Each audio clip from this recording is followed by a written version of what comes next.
Ndugu wanahabari, hali ya mkoa wa Ruvuma ni salama. Jeshi la Polisi mkoa wa Ruvuma tunaendelea vyema na majukumu ya kusimamia sheria za nchi katika kuhakikisha usalama wa raia na mali zao. Napenda kutoa taarifa ya mafanikio yaliyopatikana kutokana na misako na operation zinazoendelea kufanyika mkoani Ruvuma kama ifuatavyo. Jeshi la Polisi mkoa wa Ruvuma linamshikilia raia wa kigeni aitwaye Wang Labio, miaka 28.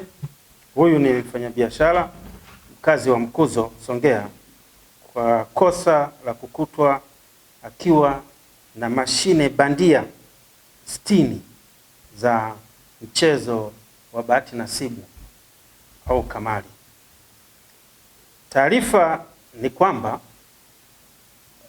tarehe 24 mwezi wa 3 2025 majira saa 4 asubuhi huko maeneo ya Mkuzo, manispaa ya Songea, Jeshi la Polisi kwa kushirikiana na maafisa wa bodi ya michezo ya bahati nasibu pamoja na maafisa wa mamlaka ya mapato Tanzania TRA walimkamata mtuhumiwa huyo akiwa na jumla ya mashine 60 za michezo ya bahati nasibu ambazo zilikuwa anazihifadhi store kwa ajili ya kuzisambaza maeneo mbalimbali ya starehe katika vijiji vya wilaya ya Mbinga mkoani Ruvuma.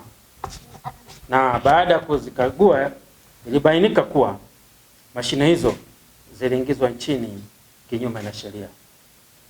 Pia mtuhumiwa huyo amekamatwa akiwa na risiti feki za mashine hizo pamoja na stika nyingine za Cleopatra Gaming Tanzania Limited ambazo pia zilibainika kuwa zimegushiwa, kitendo ambacho ni kinyume kabisa na sheria.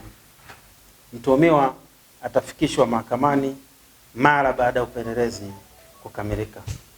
Aidha, kutokana na operation na misako inayoendelea kufanyika maeneo yote mkoa wa Ruvuma, Jeshi la Polisi tarehe 25 mwezi wa 3 2025 tulifanikiwa kuwakamata jumla ya watuhumiwa 9.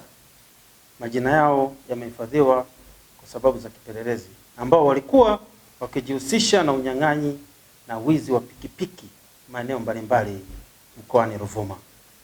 Watuhumiwa wote watafikishwa mahakamani mara baada ya upelelezi kukamilika. Onyo: Jeshi la Polisi mkoa wa Ruvuma linatoa onyo kali kwa kuwakumbusha wahalifu kuwa mkoa wa Ruvuma sio sehemu salama kwao kwa kufanya uhalifu. Badala yake tunawataka kutafuta shughuli nyingine halali za kufanya ambazo zitawasaidia kujipatia kipato ambacho ni halali.